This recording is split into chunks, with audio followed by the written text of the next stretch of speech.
사도들이 백성에게 말할 때에 제사장들과 성전 맡은 자와 사두개인들이 이르러 예수 안에 죽은 자의 부활이 있다고 백성을 가르치고 전함을 싫어하여 그들을 잡음에 날이 이미 저물었으므로 이튿날까지 가두었으나 말씀을 들은 사람 중에 믿는 자가 많으니 남자의 수가 약 5천이나 되었더라. 너희와 모든 이스라엘 백성들은 알라. 너희가 십자가에 못 박고 하나님이 죽은 자 가운데서 살리신 나사렛 예수 그리스도의 이름으로 이 사람이 건강하게 되어 너희 앞에 섰느니라. 이 예수는 너희 건축자들의 버린 돌로서 집 모퉁이의 머릿돌이 되었느니라. 다른 이로서는 구원을 받을 수 없나니 천하 사람 중에 구원을 받을 만한 다른 이름을 우리에게 주신 일이 없음이라 하였더라. 기독교는 유일한 생명의 종교입니다. 그런 의미에서 저는 개인적으로 기독교는 일반 종교의 범주에 들어가지 않는다고 저는 생각을 합니다. 기독교는 종교가 아닙니다. 기독교는 생명입니다. 기독교의 특징이 여러 가지가 있어요. 그 기독교의 특징 중에 하나는 기독교는 신비입니다. 과거로 이성으로 논리로 증명되지 않는 기독교는 신비입니다. 그리고 기독교의 또 하나의 특징은 기독교는 역설입니다. 그 대표적인 그 신비가 뭐냐면 하나님이신 예수님이 인간이 되어서 십자가에 죽으심이 그리고 3일 만에 부활하심이 신비입니다. 그리고 무엇이 역설이냐 하면 예수님의 십자가가 없으면 우리에게 부활도 영생도 없는 것은 역설입니다. 여러분, 신학과 교리에서만 이런 역설이 있는 게 아니라 우리 실제 신앙 삶에서도 이 역설 요소가 많이 있습니다. 뭐가 역설입니까? 우리가 시련과 고난의 터널을 지나지 않으면 믿음이 성장하지 못합니다. 아니, 때로는 일부러 그런 고난과 어떤 어려움을 지날 때 우리의 영혼이 더 단단해지기도 하죠. 여러분, 이것이 대표적인 역설일 수 있습니다. 그러나 이 고난과 어려움이 내 신앙에 도움이 되고 영혼 성장에 보탬이 되기 위해서는 중요한 한 가지 전제가 있어요. 뭐냐면 그 시련과 어려움은 내 신앙생활과 예수님과 연관이 되어야 한다는 것입니다. 내 실수나 잘못으로 당하는 이 고난이 신앙의 역설이 될 수 없습니다. 내가 예수를 믿기 때문에, 내가 예수와 복음을 선택했기 때문에 당하는 어려움, 그 어려움은 결국 나를 진짜 그리스도인 만들어요. 그리고 그런 어려움이야말로 우리의 믿음과 신앙을 성장시키는 신앙의 역설이 될 수 있는 것입니다. 우리 로마서 8장 17절에 이렇게 말씀하죠. 같이 볼까요? 시작. 자녀이면 또한 상속자 곧 하나님의 상속자요 그리스도와 함께한 상속자니 우리가 그와 함께 영광을 받기 위하여 고난도 함께 받아야 할 것이니라. 자, 본문 띄워주세요. 하나님의 자녀면 하나님의 상속자라는 거예요. 하나님의 기업을 물을 자예요. 우리는 결국 하나님의 모든 상속을 받을 자입니다. 그렇다면 그 영광에 이르기를 원한다면 예수님처럼 고난도 함께 받아야 되는 겁니다. 영광을 얻기 위함이라면 고난을 받아야 돼요. 바로 고난을 받는 자, 예수를 위해서 고난을 받는 자가 영광을 얻을 수 있고 바로 상속자가 될 수 있다라는 것입니다. 여러분, 신약의 처음 교회인, 신약시대 처음 교회인 초대교회는 장밋빛 주단을 밟고 살지 않았어요. 그 교회가 처음 세워질 때 많은 성도들은 예수와 복음을 선택할 때 엄청난 불과 같은 고난이 있었어요. 박해가 있었습니다. 교회는, 성도는 그런 시련과 박해를 통해서 흩어지거나 와해되지 않았어요. 고난이 강하면 강할수록 교회는 더 뜨거워졌고요, 더 부흥을 했습니다. 여러분, 이것이 기독교의 역설이에요. 여러분, 그 예로 불같은 핍박이 있었을 때 초대교회 가운데 교회가 세워졌을 때 엄청난 박해가 있었습니다. 유대인들의 박해 있었죠. 엄청난 박해가 있었음에도 불구하고 베드로가 예수가 부활했다라는 사실을 전하자 3,000명이나 되는 사람들이 예수님께 돌아옵니다. 그리고 성전 앞에 앉았던 안진뱅이가 베드로의 능력의 선포로 말미암아 안진뱅이가 일어났어요.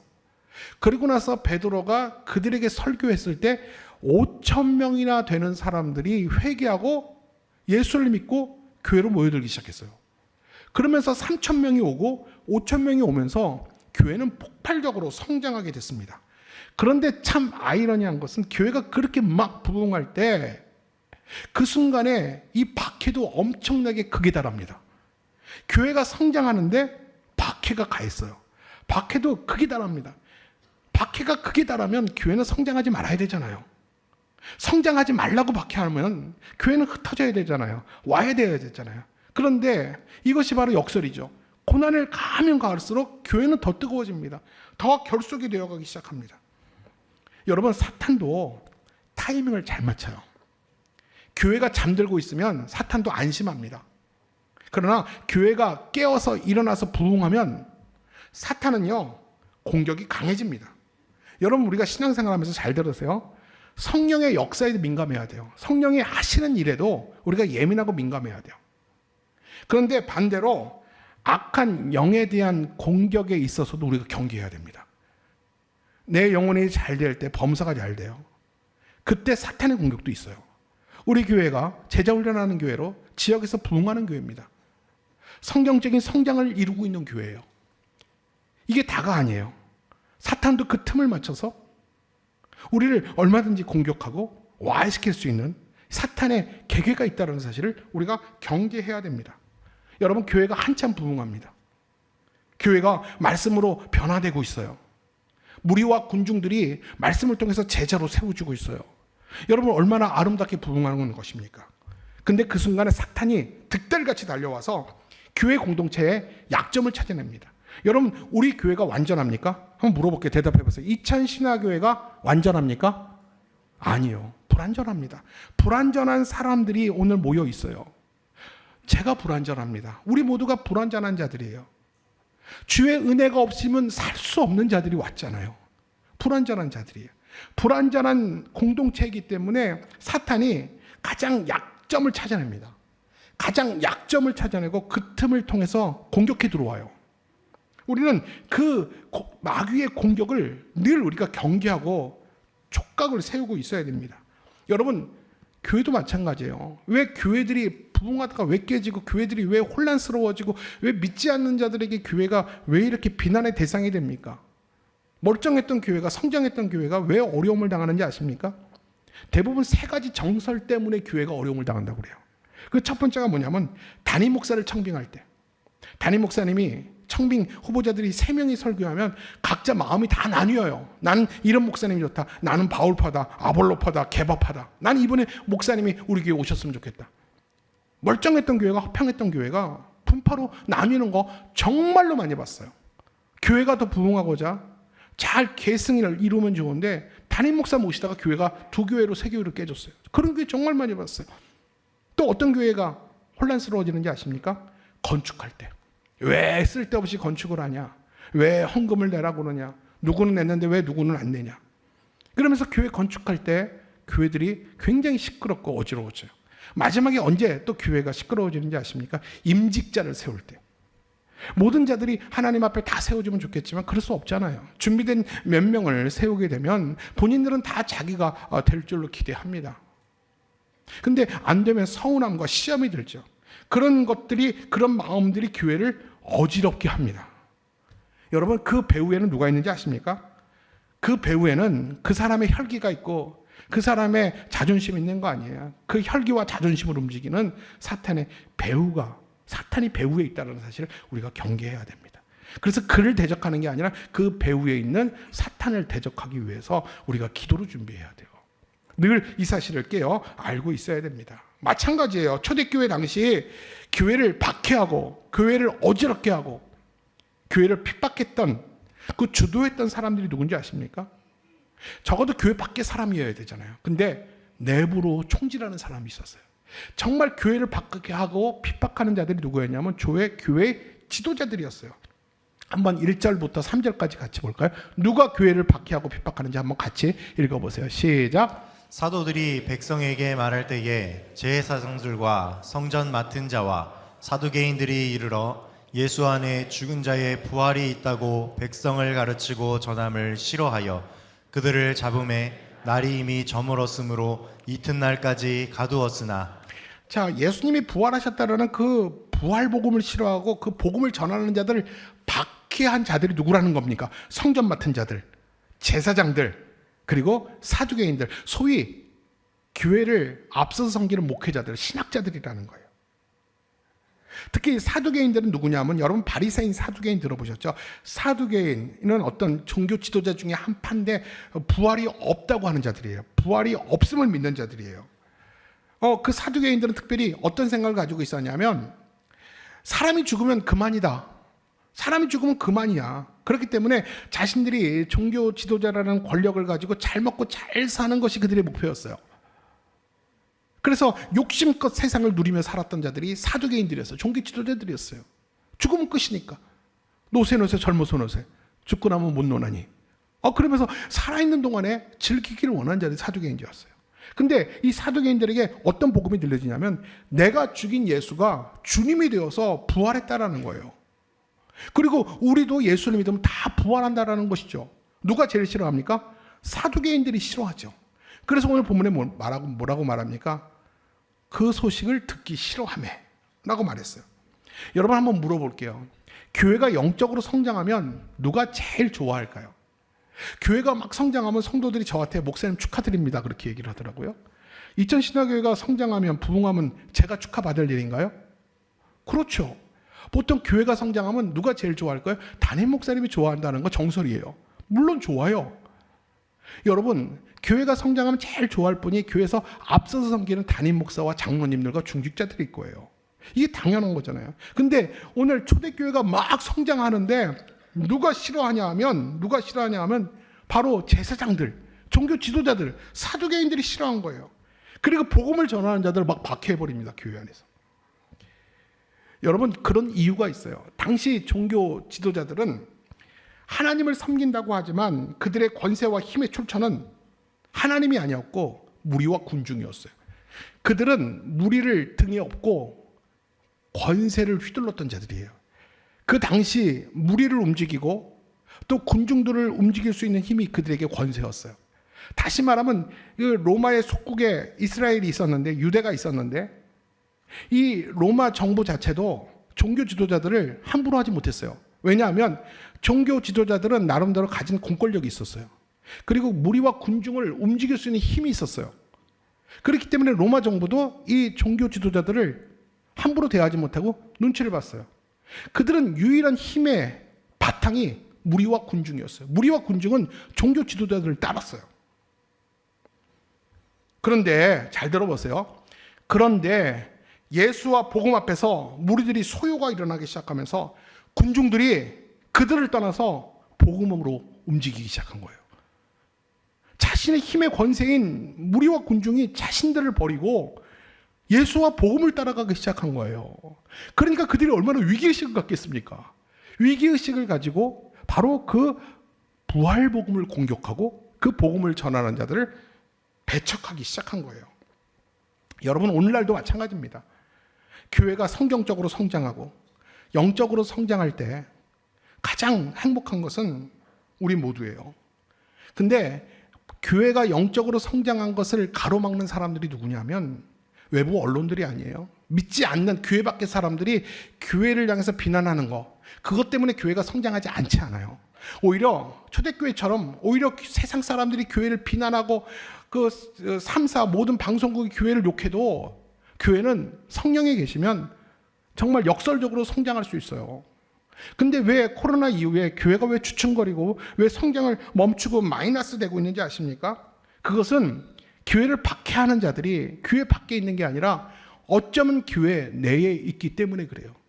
종교 지도자들, 또 교회를 섬기는 자들, 이 사두개인 같은 사람들이 복음을 말하지만 복음이 없는 그들이 교회를 박해하고 있는 것이죠. 그들은 어떤 자들이냐면 하나님의 역사를 인정하지 않습니다. 하나님의 역사를 부인합니다. 성령의 일을 아니라고 말합니다. 그리고 그렇게 인간적이고 세속적인 교회 내 종교인들이 그 교회의 성장에 발목을 잡고 있는 거예요.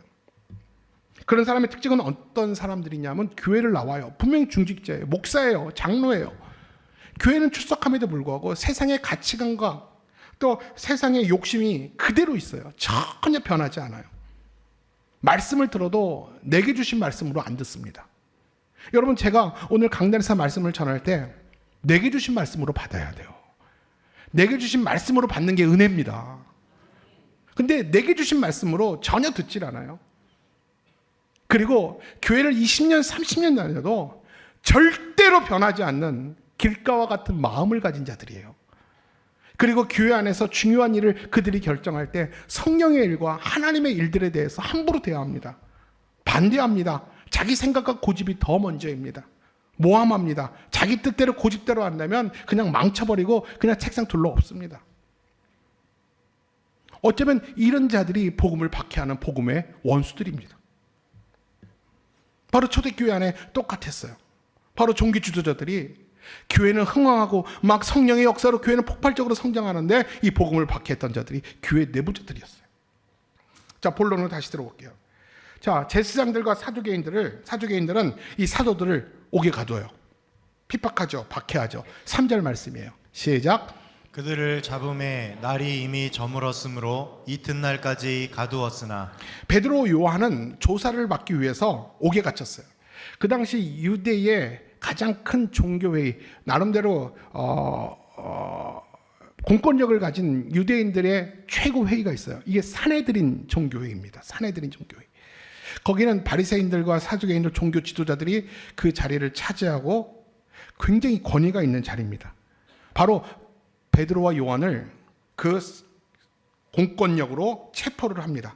우리나라 같으면 밤에 잡혀오면 밤새도록 조사를 받고 새벽에 귀가하는 일이 많죠. 근데 유대 종교 관습에 의하면 일몰 후에 죄인을 신문할 수가 없어요.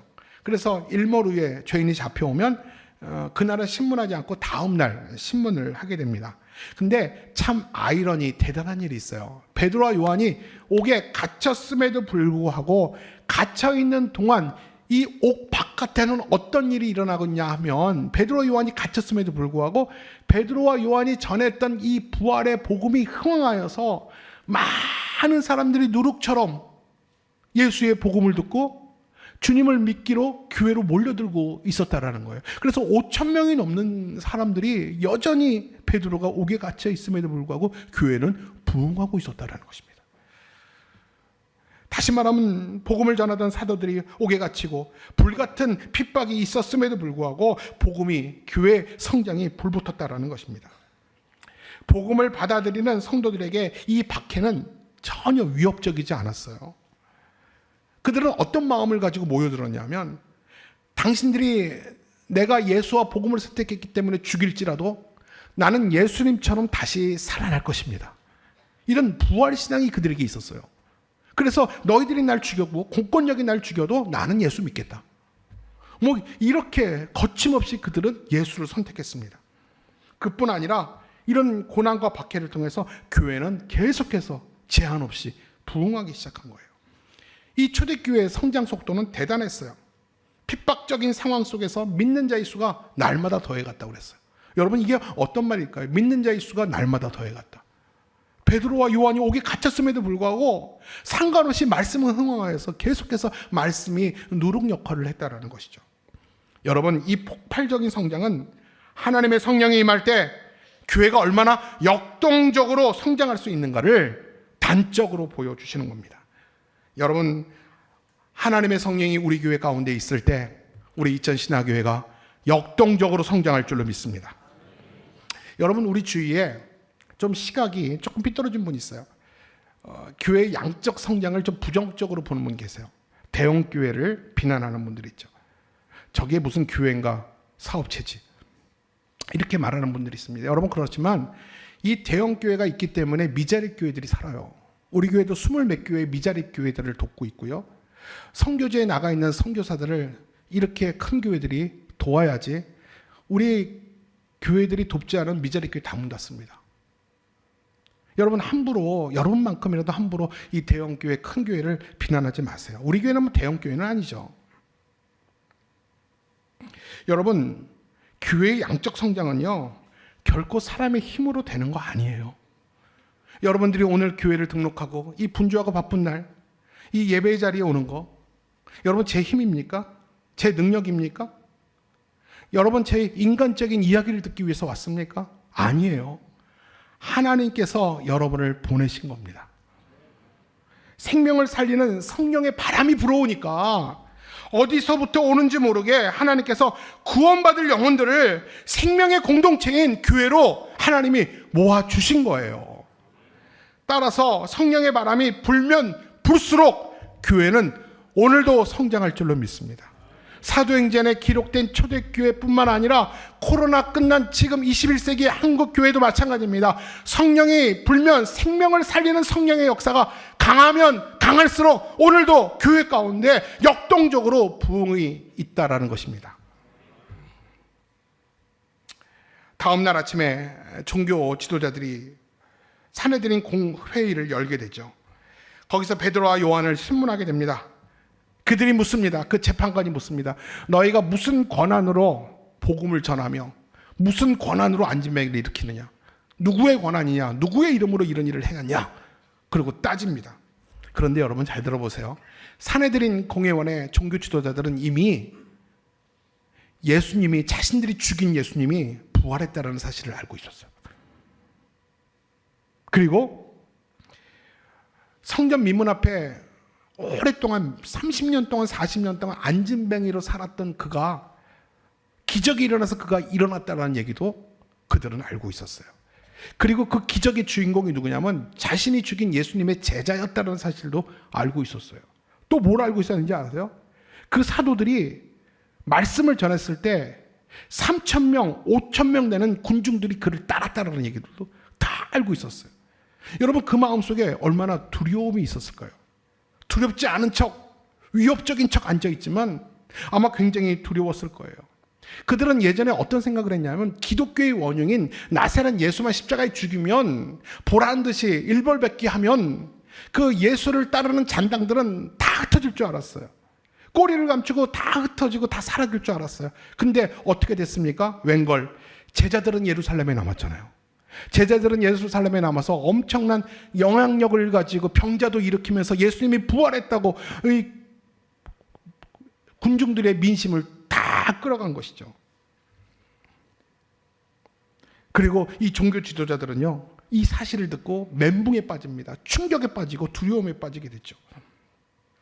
그래서 그들은 이런 능력과 기적들이 하나님께로부터 왔다라는 사실을 인정하기 싫었어요. 또 그렇게 소문나는 것도 두려웠습니다. 그들은 생각하기를 하나님께서 만약에 이런 이적을 행하신다면 자신들과 같은 영적 엘리트들을 통해서 일해야지, 왜 이렇게 근본도 뿌리도 없는 저 천한 저 예수의 제자들을 통해서 왜 하나님이 일하시는지 이해할 수가 없고요. 그것을 인정하는데 자존심도 상했어요. 그들이 사내들인 공회회를 연 이유가 뭡니까? 이 기적의 진위를 가리기 위해서 모이지 않았어요. 누가 진짜 하나님의 종인가 따져보자, 그거 구별하려고 모이지 않았어요. 설령 사실이어도 사실이 아닌 것처럼 거짓과 음모를 꾸며서 군중들의 관심을 다시 자기 쪽으로 돌려놓기 위해서 그들을 위협하려고, 그들을 쫓아내려고 오늘 이 자리에 모인 것입니다. 소위 정치권에서 하는 거짓 선동을 꾸며서 군중들을 다 속이려고 했던 거예요. 여러분, 군중들 한 사람 한 사람은 똑똑합니다. 그러나 군중들이 모여 있으면 어리석은 것이 군중이에요. 종교 지도자들은 군중을 사이에 두고 사도들과 파워 게임을 하고 있는 것이죠. 사실 그들이 사내들인 공회에서 오늘 이 베드로와 요한을 세운 것은 위협하기 위함이었습니다. 이런 말 아닐까요? 여기가 어딘지 알고 까불어. 너의 스승 예수도 우리가 죽였어. 내가 너네 하나 죽이는 건 일도 아니야. 내가 너네 하나 죽인다고 아무런 문제 없어. 까불지 마. 조용히 입 닥치고 예루살렘 떠나. 아마 이렇게 위협하려고 베드로와 요한을 그 권위 아래 묶어놓은 거였어요. 그때 베드로가 어떻게 반응합니까? 우리 8절입니다. 시작. 이에 베드로가 성령이 충만하여 이르되 백성의 관리들과 장로들아. 베드로가 달라졌습니다. 베드로는 예전에 계집종 앞에서 자신의 목숨 하나 살리기 위해서 예수님을 저주하고 부인했잖아요. 기억나시죠? 그랬던 베드로가 성령이 충만하여 당당하게 그들의 질문 하나하나를 반박하기 시작합니다. 자, 뭐라고 이야기하는지 시간이 많이 갔지만 9절부터 11절을 읽고 베드로가 과연 무슨 얘기를 하는지, 과연 저게 베드로의 생각인지 성령의 지혜인지 한번 들어보세요. 9절부터 11절이에요. 시작. 만일 병자에게 행한 착한 일에 대하여 이 사람이 어떻게 구원을 받았느냐고 오늘 우리에게 질문한다면 너희와 모든 이스라엘 백성들은 알라. 너희가 십자가에 못 박고 하나님이 죽은 자 가운데서 살리신 나사렛 예수 그리스도의 이름으로 이 사람이 건강하게 되어 너희 앞에 섰느니라.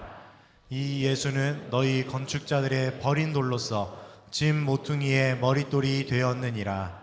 만약 너희들이 내게 저 안진뱅이가 어떻게 일어났느냐 라고 묻는다면 너희가 죽인 예수 그리스도가 다시 부활하여 그를 일으켰다 라고 베드로는 이야기를 한 것입니다.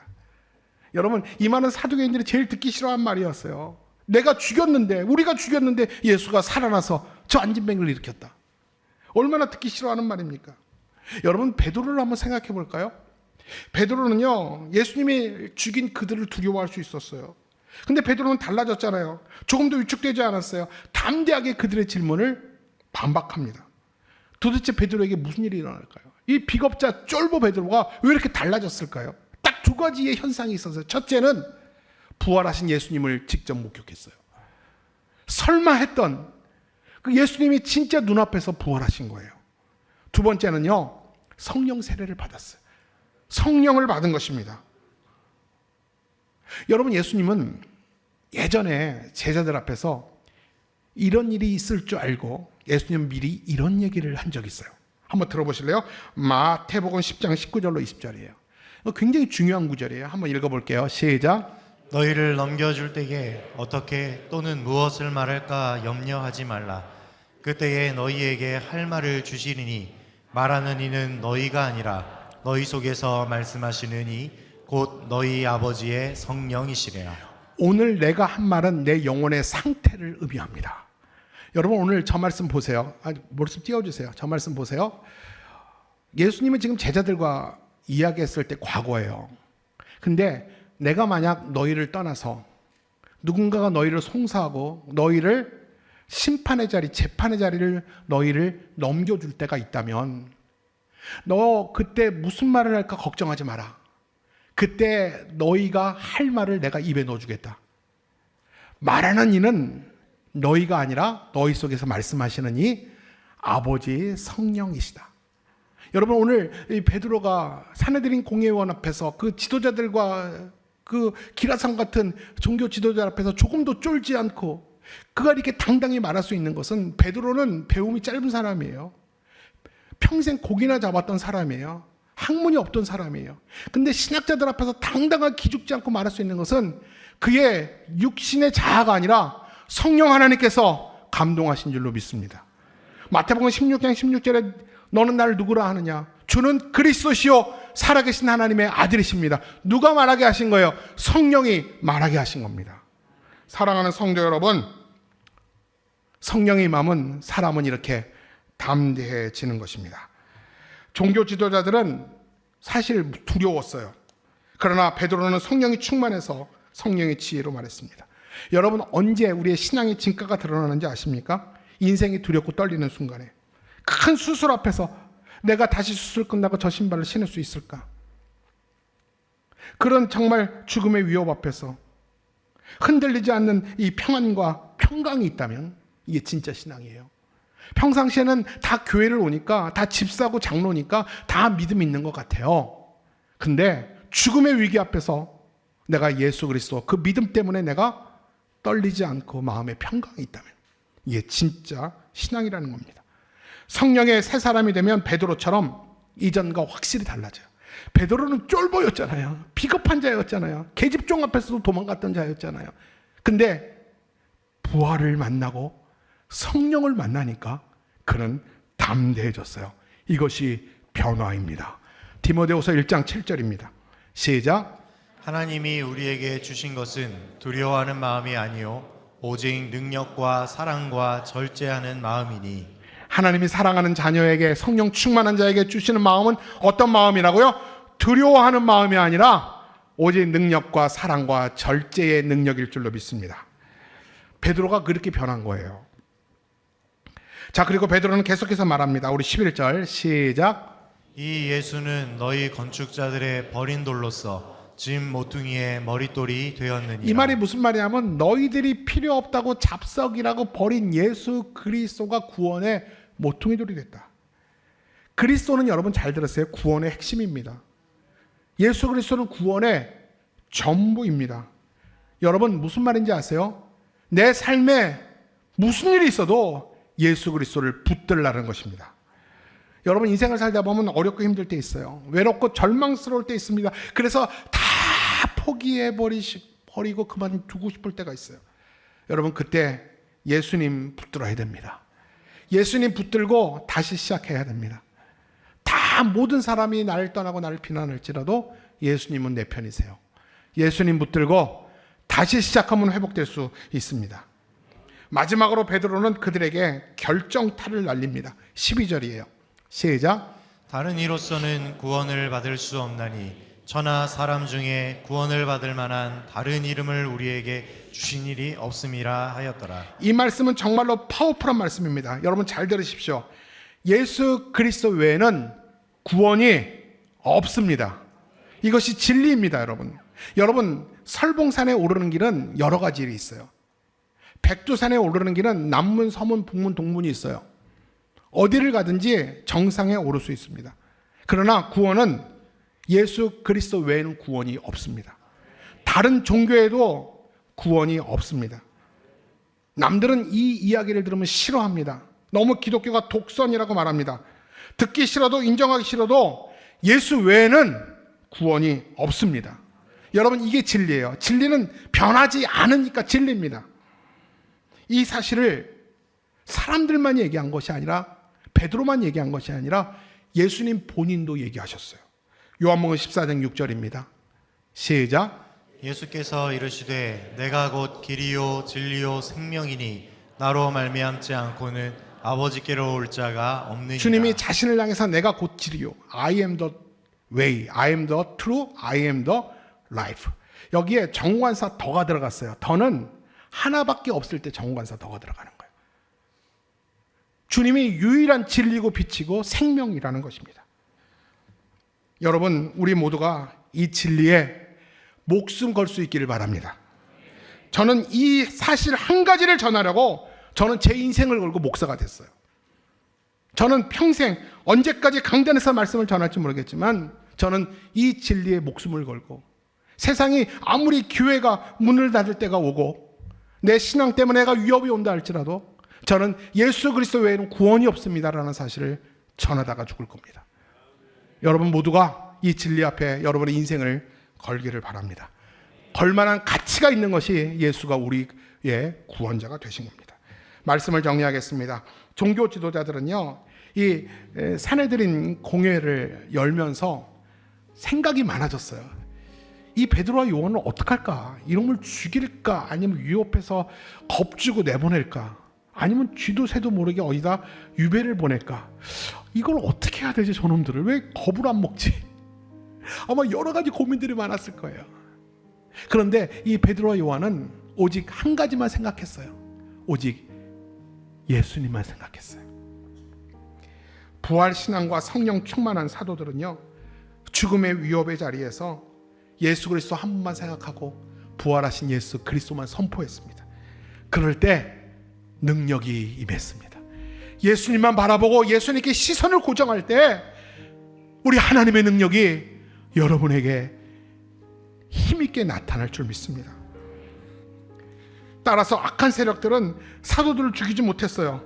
어떻게 하지도 못했어요. 내심 그들이 전한 예수 때문에 두려워했어요. 무서웠어요. 그래서 그들을 석방했습니다. 하나님이 승리하셨습니다. 이것이 하나님의 능력입니다. 오늘도 그래야 합니다. 오늘날 교회는 너무 세속적이고 정치적이고 너무 교회가 물질적입니다. 교회는 다시 예수님 중심으로 돌아와야 됩니다. 교회는 예수님만 생각하고 예수님의 말씀만 전해야 됩니다. 성령 충만한 교회는요, 지금도 하나님의 능력이 계속해서 일어납니다. 지금도 교회 안에 크고 작은 기적들이 일어납니다. 부흥이 일어나고 있습니다. 이 말씀으로 인하여 성령의 능력으로 말미암아 교회가 살아나고 있습니다. 성도들이 변하고 있습니다. 우리 교회는 재훈련하는 교회예요. 무리와 군중들이 기대감 없이 훈련의 자리에 들어왔다가 말씀 앞에 사로잡혀서 그들의 표정이 달라지고 그들의 언어와 자세와 태도가 달라지는 거 눈에 보입니다. 우리 교회는 그런 교회예요. 말씀과 성령의 능력이 충만하면 오늘도 하나님은 역동적으로 우리 교회 가운데 일하시는 분이 내 하나님이십니다. 여러분, 교회가 부흥할지라도 내 삶이 회복될지라도 항상 우리가 경계할 것은 사탄들은 크고 작은 것들로 우리를 공격할 수 있어요. 신앙생활 좀 잘해보려고 했는데 갑자기 어려움이 생겨요. 예전에는 그런 어려움 없었어요. 예전에는 교회 안 나올 때는 그런 어려움 없었는데 예수를 잘 믿어보려고 하고 이제 교회를 막 다녀보려고 하니까 뜻하지 않는 고난과 어려움이 왔어요. 거기에 무너지면 안 돼요. 여러분, 흔들리지 마세요. 주눅들지 마세요. 어떻게 될까봐 쫄지 마세요. 절대 그 악한 것들이 우리를 건들지 못합니다. 여러분, 그런 위기의식을 느낄 때마다 구원하심이 보좌에 앉으신 예수 그리스도에게 있음을 여러분 선포하며 주님의 이름을 붙들고 그 이름을 부를 때 성령의 능력이 어떤 상황 속에서도 저와 여러분을 붙드실 줄로 믿습니다. 우리 안에 계신 그분은 세상의 모든 이론과 이성과 합리성보다 크신 분이에요. 그래서 세상의 논리를 볼 때 하나님의 일들, 성령의 일들을 역설이라고 말하지만 하나님 편에서 볼 땐 믿음이 있기 때문에 순리입니다. 우리는 그분을 내 아버지로 모신 저와 여러분은 왕같은 자녀들이잖아요. 그렇기 때문에 죄와 음부의 권세가 결코 우리를 해하지 못합니다. 저와 여러분은 결국 최후 승리를 얻게 될 것입니다.